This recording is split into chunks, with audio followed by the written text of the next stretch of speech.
Ya ese título de alguna forma hace mención a lo que este gobierno tiene como característica, ¿no? Que es vender mucho humo. Totalmente. Es hacer una excelsa comunicación y mostrando resultados que son de paupérrimos para abajo. Entonces, más que nada, cuando decimos mucho ruido y pocas nueces, son muchos viajes de Estados Unidos, muchos viáticos, muchos gastos de representación de nuestro presidente en Estados Unidos. Creo que ha pasado más tiempo allá que acá. Eh, Sobre todo para fumarse casi 92.500 millones de dólares en sostener un tipo de cambio que ha sido la bisagra de la fuga de capitales y del enriquecimiento financiero de las grandes corporaciones sin mejorarle la calidad de vida a nadie que forme parte del pueblo trabajador en Argentina. JP, desde Entre Ríos, ¿cómo estás, compañero? ¿Cómo andan, compañeras y compañeros? ¿Todo bien por ahí? ¿Me escuchan bien? Te escuchamos espectacular. Así es. Buenísimo. Sí, porque a veces el tema del sonido es un problema. Hoy no estaría siendo un problema. Te escuchamos muy bien, JP. ¿Cómo estás? No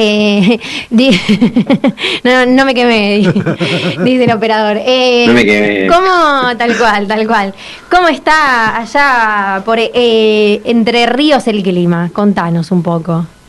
El clima está amenazante. Luego de la nota les voy a mandar una foto para que puedan visualizar lo que es una ciudad cercana al río. Mira, Martina está desde las 5:00 de la tarde diciendo tengo miedo que llueva. Y está buscando por todos lados a alguien que le diga está lloviendo, pero todavía no lo conseguimos. Por eso hoy cambiamos de un programa económico a un programa de climatológico. Le estamos buscando. Sí, totalmente. No, mentira, no te ¿Será vamos. que seguramente la economía no está funcionando como corresponde? Entonces tratamos de ver a ver si nos ayuda el clima. Tal cual. No estaría resultando, te diré. El clima Sí. dice que no tampoco, pero bueno, se viene una tormenta acá en Buenos Aires, JP, que te aprovecho a contarte que ya le conté a Eduardo y lo tengo cansado con el tema. Viene tormenta por allá. Bueno, sí, habrá que fijarse en los pronósticos a ver qué es lo que dicen que ocurrirá. Pero los pronósticos no son buenos en ninguno de los ámbitos del país, ¿no? No sé, si seguramente ya hablaron de la nota de Hernán. Yo quería tirar algunas líneas de lo que fue la nota de Julia, mucho ruido y pocas nueces, el fin de semana en el Cohete a la Luna, en el medio dirigido por Horacio Berbisky. Seguramente gran cantidad de gente la leyó porque tuvo muchísima repercusión, como cada uno de las intervenciones de Julia últimamente. Sí. También en la noche estuvo en Blender o en Blend, no sé cómo es, Blend. No, en Blender. Sí, tal cual, en Blender. Sí. Escuchamos unos audios de ella, del domingo. Pero si querés decir algo respecto a la nota de Hernán, te permitimos unos minutos, porque acabamos de tener ese debate. No, solamente decir,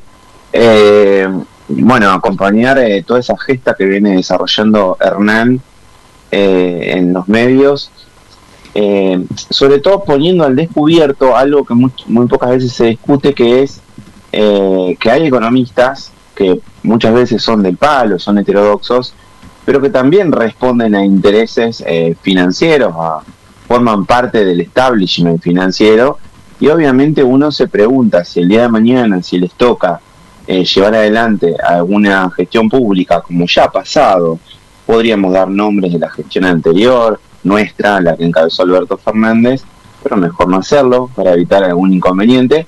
No se sabe si van a responder en función de los intereses del pueblo o en función de algunos intereses del establishment para el que trabajan habitualmente cuando no están en la función pública. Entonces, más allá que siempre la política es la que tiene que estar por encima de la economía y es la que tiene que marcar la dirección de la economía, es importante también dar esas discusiones que muchas veces se corren a un costado y no se encarnan. Así que bienvenido a ese debate y acompañemos a todos los soldados de los proyectos nacionales y populares, como el caso de Hernán, que viene poniéndole muchísima fortaleza a esta discusión, y bienvenida sea que se dé por estos días. Buenísimo. Así es totalmente, es un poco la idea.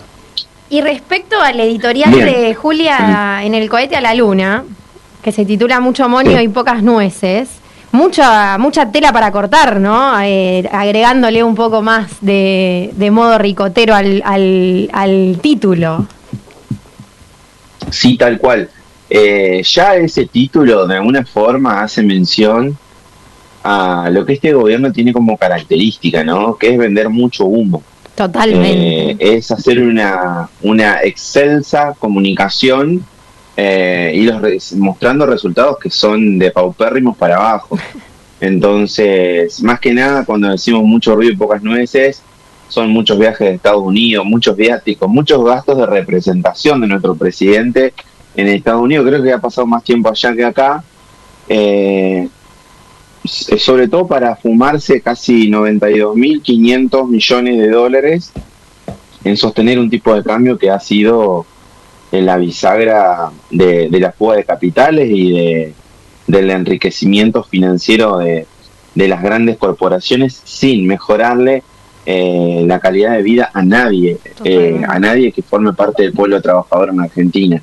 Creo que esa es un poco la matriz fundacional de la nota. En función de eso, dar algunas características, inclusive cuestionamientos propios que vienen del mismo Estados Unidos, como es la crítica de la economista y ex funcionaria del FMI, Gita Gopinath, que hizo mención en un cruce con Scott Bessent en Twitter a que la Argentina tenía como única salida la acumulación de reservas, ¿no? Algo que quienes manejamos la economía desde una perspectiva heterodoxa sostenemos desde un principio. Si no acumulamos reservas, no hay posibilidad de sostener un modelo económico en el tiempo. Bueno, Argentina ha dilapidado reservas. De esos 92.000 millones de dólares que ha obtenido, prácticamente se comieron todo, y no ha ido al funcionamiento productivo, nada de eso, sino todo a la especulación financiera, ¿no? Eso por un lado. También decir que hay expectativas entre el sostenimiento del carry trade o pasar un par de meses, semanas, días. Eso es muy difícil de manejar por este tiempo, pero hacer un ajuste del tipo de cambio con el esquema de sostener las brechas, pero dentro de un nuevo tipo de cambio, y ahí volver a hacer un esquema de bicicleta financiera de carry trade. Por ahí son cuestiones que nos exceden, pero que se viene hablando. Eso es una acotación a lo que fue la nota. Es muy importante también, eso, es muy importante, JP, eso, porque eso es una demanda, digamos. O sea, ya vimos que si bien el resultado de las elecciones les dio como un tiempo extra al gobierno, igualmente el dólar no se comportó de una manera muy favorable, digamos, para el gobierno, porque, no sé, la primera semana después de las elecciones, tal como lo dice Julián en la nota, se colocó el 6% sobre la banda superior, por ejemplo, ¿no? Sí, totalmente. Milei tiene que salir a confirmar que van a funcionar las bandas hasta el 27.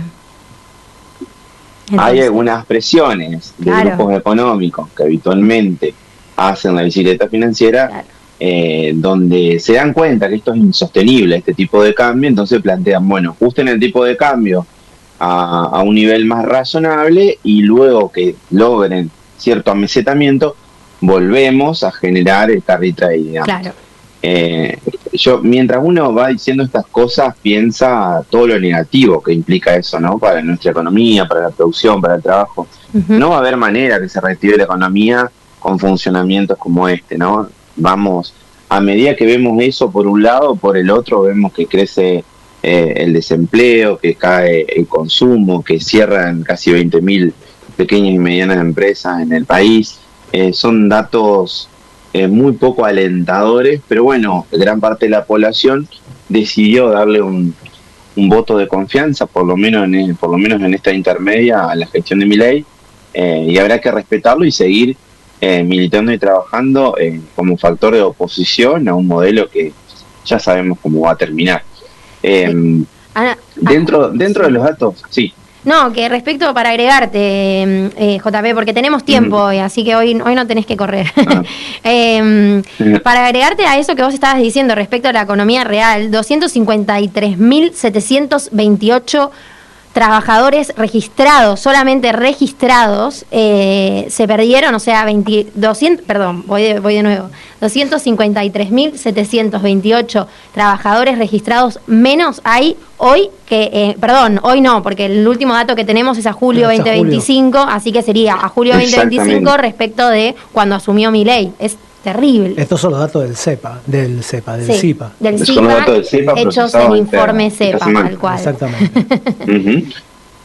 Vean el crecimiento ostensible que ha obtenido en los últimos meses y piensen lo que fue agosto, septiembre, octubre, digamos, meses de una caída económica muy importante, una caída de la actividad económica muy importante en el país, que seguramente va a traer números muy similares y va a sostener esa tendencia de caída del empleo, lo cual marca una gran preocupación. No es solamente caída del empleo, sino, como bien lo viene marcando CEPA en todos los informes, es una caída, un cierre de empresas todo el tiempo. En cada lugar de la Argentina, empresas tradicionales con muchísima historia están cerrando sus puertas, básicamente por el aluvión de importaciones que se viene generando desde otros países que tienen costos más bajos y que terminan repercutiendo de manera negativa en la industria argentina. Sí, realmente es una situación. El tema de...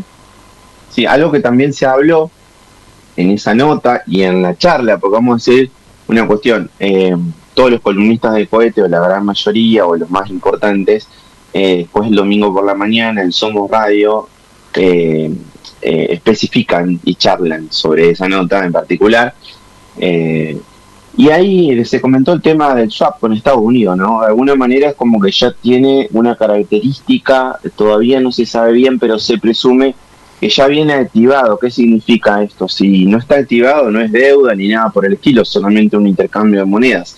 Si está activado, es nueva deuda de la Argentina, para variar, ¿no? Deuda con la que en principio pagaríamos obligaciones del primer semestre del año 2026. Endeudamos para pagar deuda. Sí, claro, tal cual. Sí. Tal cual. No hay ningún horizonte bueno, ¿no? De hecho, lo escuchaba a Toto Caputo con Majul prometer que la mejora en la economía real, digamos, en la economía del bolsillo, se va a ver para el 2027 recién, asumía el ministro. Y ojo, algo a tener... Y sí, siempre nos van corriendo la zanahoria, mientras tanto la mayor parte de la población sufre. Está ahogadísima con sus tarjetas de crédito comprando fideos, digamos, porque vamos a decir la verdad, ya no hay un consumo con tarjetas que tenga que ver con comprarse televisores o aire acondicionados como pasaba décadas atrás en Argentina, sino que está íntimamente ligado a comprar alimentos. Y no solamente eso, sino lo que es más grave, no pagar el total de la tarjeta, sino pagar el famoso mínimo con lo que conlleva en términos de intereses, que es una burbuja financiera insostenible. Eso en algún momento estalla por los aires porque las familias llegan a un punto donde no hay forma de conseguir más recursos para sobrevivir. No Estamos hablando de una situación límite. Igual, JP, vos decías hace un ratito que el swap, si no se activa, no es deuda. Sin embargo, hoy a la mañana, unos medios, Infobae puntualmente, confirmó que Estados Unidos confirmó que Argentina ya había utilizado parte del swap prometido. Bueno. Y que bueno, esto a ellos le ha generado una buena ganancia a cambio de esta activación del swap. Sin embargo, nosotros no podemos saberlo, porque si bien debería ser información pública, no sabemos si se activó o no el swap. Sí, esto en realidad... Sí, aparte de los 200 millones de dólares que ganaron en un par de semanas con bonos en pesos, o sea, hasta el mismo Estados Unidos en su versión Tesoro hizo inversión en carry trade en Argentina, no solamente las empresas privadas, digamos. somos el hazmerreír del mundo y eso nos va a salir muy caro. Sí. Como bien vos decías, sí, todo swap activado ya forma parte de deuda. Recordar que ese famoso swap que siempre se hizo con China, en alrededor de 18 millones de dólares, solamente se activaron 5 en la última parte de la gestión de Massa como ministro de Economía, cuando se dio aquella crisis histórica de dólares en función de la sequía más grande de la historia. Bueno, hubo que acudir a utilizar 5.000 millones de dólares, pero fue lo único que se utilizó durante más de una década de swap de vigencia, y acá ya antes de arrancar ya estábamos en deuda, digamos. O sea, por eso el ministro Caputo debiera llamarse ministro de endeudamiento y no ministro de Economía o de Hacienda. Se estima que aproximadamente 2.700 millones de dólares es lo que se utilizó en estos días con la activación de este swap con Estados Unidos. O sea que ya superamos los 95.000 millones de dólares para sostener el tipo de cambio barato, ¿no? Exactamente. Porque yo me estoy aprendiendo... Vamos a llegar al 100. Sí, ¿no? Totalmente. Podemos apostar cuándo, digamos, ya. Es como el pro de cuando llegamos a los 100.000 millones. ¿Qué pro de...? Tal cual. Quiero asociar esto, y hablando de la acumulación de reservas, porque me parece que fue quizá la dificultad más importante que tuvo la gestión de Alberto, ¿no? Y cuando hablamos de economistas peronistas, hay que tenerlo en cuenta, porque veo que hay algunos de esos economistas que hoy andan dando clases en los medios, formaron parte de la gestión, tuvieron en su poder la posibilidad de acumular reservas, que no se hizo. Argentina tuvo más de 30.000 millones de dólares de superávit externo, que podría haber sido acumulado en términos de reservas, justamente para evitar esa crisis que se produjo por la sequía del 2023, y no teníamos reservas para hacer frente a esa situación, y seguramente por eso se terminaron perdiendo las elecciones. Hay que tenerlo en cuenta. Quizá a mi criterio fue la principal matriz de debilidad de la gestión de Alberto Fernández, y me parece que nadie se ha hecho cargo de quienes se tienen que hacer cargo de esa parte de la gestión, que fue fundamental. Y recordemos que la matriz más importante del funcionamiento de kirchnerismo en el periodo 2003-2015 fue esa: acumular reservas como sostenimiento de todo el resto del plan macroeconómico. Eso te iba a decir, cuando a mí me mencionan cuidar reservas, se me viene a la cabeza Néstor Kirchner, el que miraba las reservas todos los días. Se iba a dormir con las reservas que teníamos, con las reservas que empezábamos, y realmente él gobernaba a partir de las reservas que tenía. Realmente me parece, de hecho, un ejemplo político. Fíjense que ahora no solamente nos endeudamos con el Fondo Monetario Internacional, sino que dilapidamos reservas. En la gestión de Néstor, gracias a la acumulación de reservas por un potente superávit externo, se pudo pagar al Fondo Monetario Internacional en solamente 2 años. Sí, obviamente que eso sería imposible en la actualidad por el nivel de deuda que tenemos con el Fondo Monetario Internacional, pero no es imposible. Es viable todo en Argentina porque tenemos muchísima riqueza. El tema es cómo se administra el comercio exterior, que queda cada vez más claro que es el horizonte más importante en la administración de la economía del país, y no tanto la cuestión del déficit fiscal y esas. Completamente de acuerdo, JP. Qué sutil que has hecho, que has sido políticamente, y no voy a arruinar esa sutileza. Me parece, estoy completamente de acuerdo con lo que acabas de decir. Siempre desde la ortodoxia, que es la que maneja la línea de pensamiento hegemónica en términos de medios de comunicación, solamente, fíjense, se habla de déficit fiscal, como que si fuera la matriz de nuestros problemas, y nunca se habla de el sector comercial de la Argentina, de la acumulación de reservas, de cómo nos paramos ante el mundo, que en definitiva es como todo negocio, si lo planteamos en esos términos, cómo acumulamos reservas para sostener nuestra macro. No es casualidad, porque ese esquema de políticas ortodoxas está siempre ligada a un funcionamiento de privatizaciones y de endeudamiento, como es el esquema actual, y tratan de omitirlo para que la gran mayoría de la gente desconozca que esa es la matriz fundamental del funcionamiento correcto que debiera tener un país, y nos plantean lo del déficit fiscal, que obviamente es sumamente atendible, hay que corregirlo, como se ha planteado siempre, sobre todo desde CEPA. Sí, totalmente, que si no tenés cómo financiar ese déficit, no podés gobernar con déficit, es corta. Si no tenés una manera genuina de financiar el déficit, no se puede gobernar con déficit, no lo podés usar como recurso. Y es un posicionamiento de CEPA desde que yo me sumé al espacio realmente. Tanto ese como el que justamente lo que vos estabas diciendo, JP, el diagnóstico no es el déficit fiscal el problema de la Argentina. El problema de la Argentina es la restricción externa, el que no generamos de dólares genuinos, ¿sí?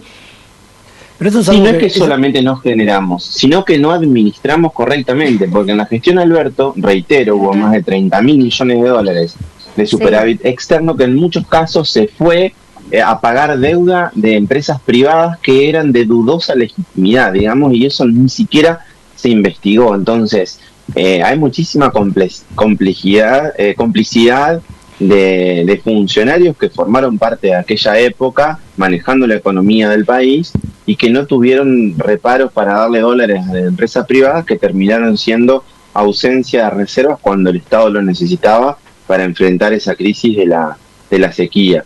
Entonces, hay que decir esas cosas porque esos problemas no los podemos volver a tener.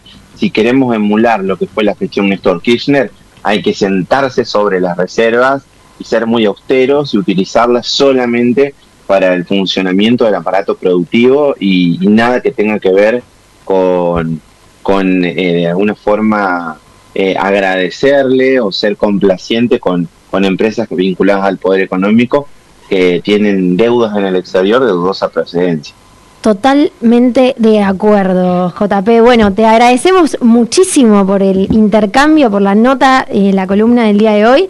Realmente muy importante. Yo ya me sé de memoria todo lo que se fumaron y el cantito de Julia, que empieza en el blanqueo y ahora termina en el swap, que ya sabemos que se activó. Así que le tenemos que agregar una coma más a nuestra numeración de todo lo que se fumaron para... y nada más que mantener el dólar barato. Terrible. Así es, chicos. Bueno, un abrazo gigante a ustedes y que pasen muy bien y nos encontraremos en 15 días para seguir charlando de estos temas. Hasta la próxima, compañero.